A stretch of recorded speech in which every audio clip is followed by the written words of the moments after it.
you, Mr. Toastmaster. Introductions are an important part of a Toastmasters meeting. A bad one can fluster the speaker and ta-da!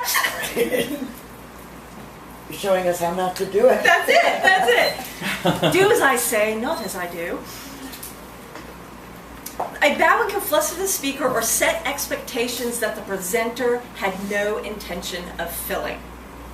A good one sets the speaker up for success.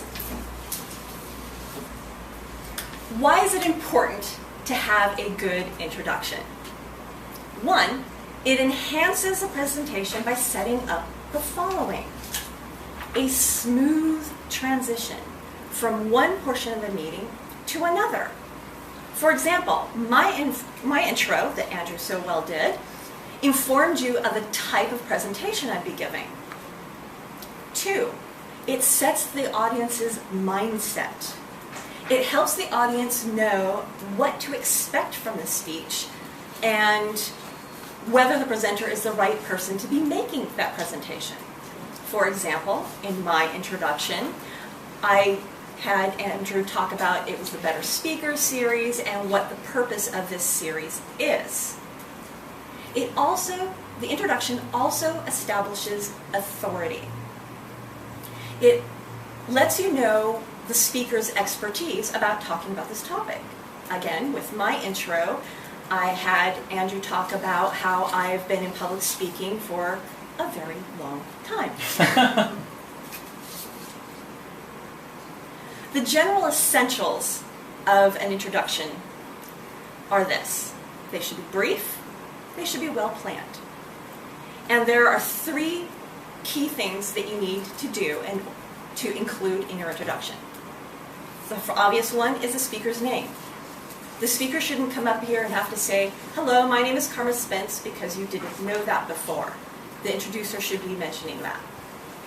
The introducer should also mention the speech's topic, so the audience knows what to expect.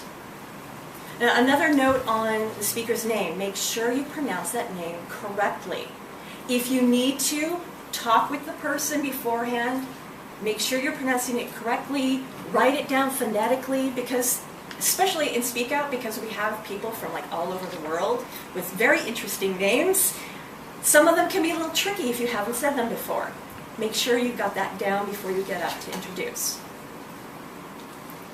On the topic, what is the speech about, and why is the speaker the person to talk about that subject? And if you can add this, how will that topic benefit the audience? That way the audience knows, okay, Carma's going to come up here and talk about introductions, and I need to listen to her because introductions are an important part of not only being a Toastmaster, but being a speaker, period. The last thing that has to be an introduction is the title of the speech. Especially in Toastmasters, you want to mention the title of the speech. This is often mentioned at the end of the introduction, and you want to give it some emphasis, kind of like you would give the person's name. These three things are essential in a Toastmasters introduction. In other settings, this basic format can be modified a little bit. I've been in many public speaking situations where the title of the speech isn't as important, so it isn't mentioned in the introduction. But those are the three essentials, at least for Toastmaster speeches.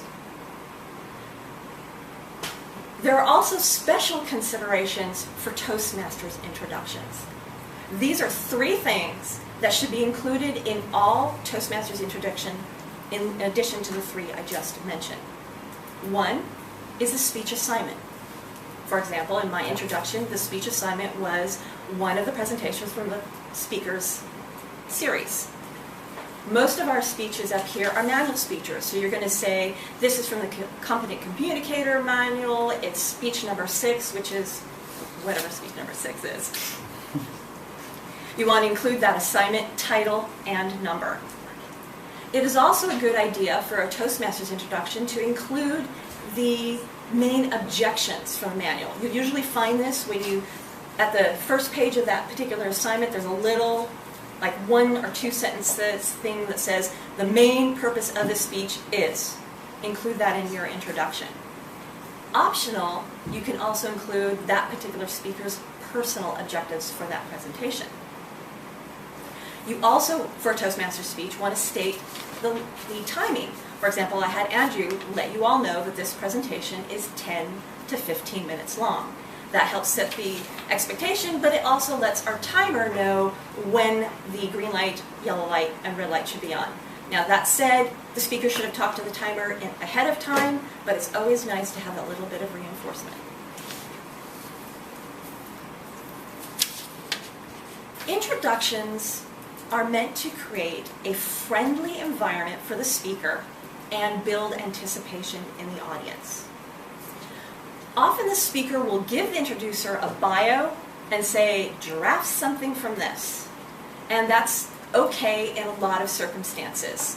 And in Toastmasters, it's perfectly okay. However, if you're going to be a professional speaker, it is really, really important that you draft your own introduction. Do not leave it up to chance. Because when you leave it up to chance, you get silly introductions that completely set you up, not for success, but to trip and fall on your way up the stairs. Now, here are a few considerations to keep in mind when drafting an introduction, whether you are the speaker drafting it or the introducer drafting it. One, you want to think about the approach. What will make you as a speaker or your speaker feel appreciated and welcomed up to the lectern? Remember, this person who's coming up to speak is giving you their time and their expertise. Make them feel appreciated and welcomed. You want to keep the length of the introduction short.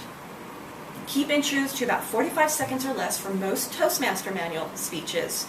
And in other settings or for longer, more advanced speeches, it can go up to 2 minutes or less. But given the club time, always keep that in mind too. How many speakers, how long the introduction is, and how important the introduction is to the speech. You also want your introduction to be polished. I know as Toastmasters this is a learning experience, and sometimes we come up here and give an introduction while falling over our tongues. That's not the ideal. Obviously, we're all working and growing, and we want to come up here and give a polished presentation.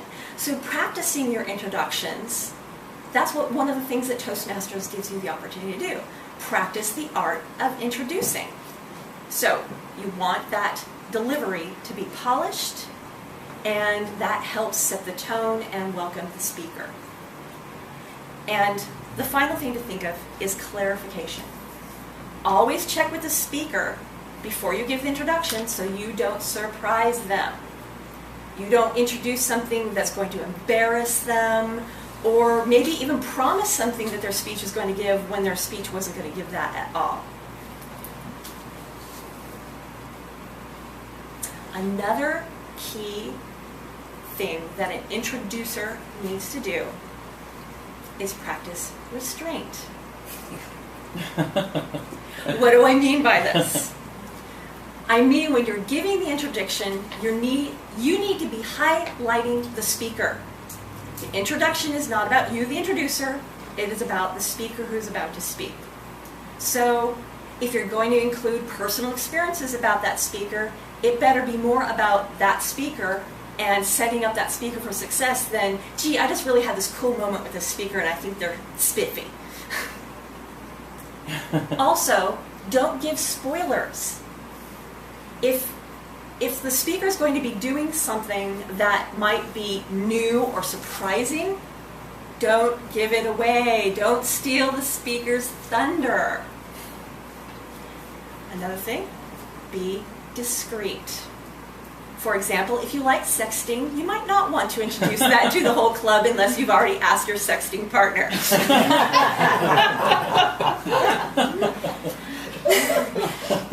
Don't fawn over the speaker. That speaker may just be the neatest thing since sliced bread, and you worship the ground that speaker walks on. When you're into the introducer, that is not the time to be going and sharing that bit of information. That just sets up the speaker in an uncomfortable way. Keep your fawning to yourself and to private moments. Avoid cliches. This speaker needs no introduction. Then why are you introducing them? It gives me great pleasure to present.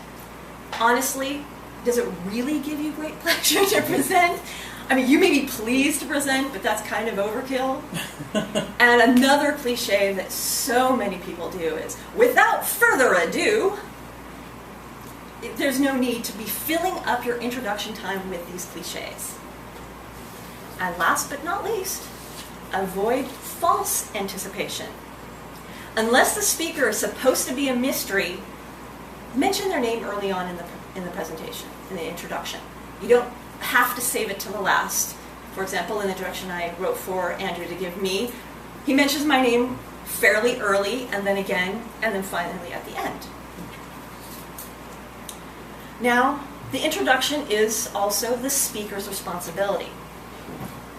The speaker's responsibility in introducing is to provide the information needed to the introducer so they can give a proper introduction. It becomes a two-way street. Here's information about me. And now in Toastmasters, usually we can just write the introduction and give it to them. But in other situations, there might be a little bit of two-way. Here's my bio. How do you want to introduce me? Which parts of my bio are most relevant to your audience? Make sure that your introducer has the necessary information to introduce you properly. That said, you don't have to sing your own praises. What you need to do is provide, what is the speech about? Are there any special considerations to your speech? For example, this presentation is longer than typical manual speeches. You'll want the Toastmaster and your introducer to know this. Also, some clubs and some speeches require a Q&A at the end. Make sure that your introducer knows this as well. Lectern etiquette. I know there are a few people in this room who are very, very keen on lectern etiquette. And here are some tips as far as when you're introducing. Speak to the audience. Yes, okay, for example, I may be introducing Jennifer Kennedy. I'm not going to be introducing her to herself. So I'm not going to stare at her the whole time. I'm going to talk to the audience. I'm introducing the audience to Jennifer Kennedy. So speak to the audience. Also, as your introducer, you are the one who leads the applause. You start the applause so that the audience applauds the speaker up to the lectern. You also do not leave the lectern empty. You shake that person's hand and then you leave. The lectern should never be left empty. When leaving the lectern, do not walk in front of the speaker. Either walk in the opposite direction from which they approach or walk behind them. And if you are going to be in a position in the room where you are going to be seen by the audience, show interest in the speech, whether you're here or not. Because people are going to look at you, and if they see you're bored or picking your nose or something stupid, they're going to think, well, maybe I shouldn't be listening to this speaker. You're the introducer. You're the one who introduced the speaker to the audience. Support that speaker. Now, introductions are only the beginning. There are also outroductions. I made up that word. It's not in the dictionary yet.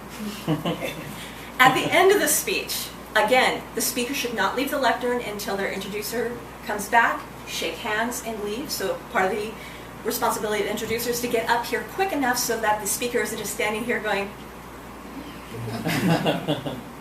Also, show appreciation as the speaker leaves. You lead applause. You may say a word or two of thank you for that speech. I learned this one piece of salient information. And if there's time, it depends on the speech and the meeting length. Maybe you might share a pertinent speech idea, a point of entertainment about the speech, or maybe reiterate the benefits the speech had for the audience. Introductions, again, are an important part of the Toastmasters experience and public speaking in general. You want to master the art of introduction. And part of that mastery is knowing what to include as well as to what to leave out. Great introductions help both the speaker and the audience. Mr. Toastmaster.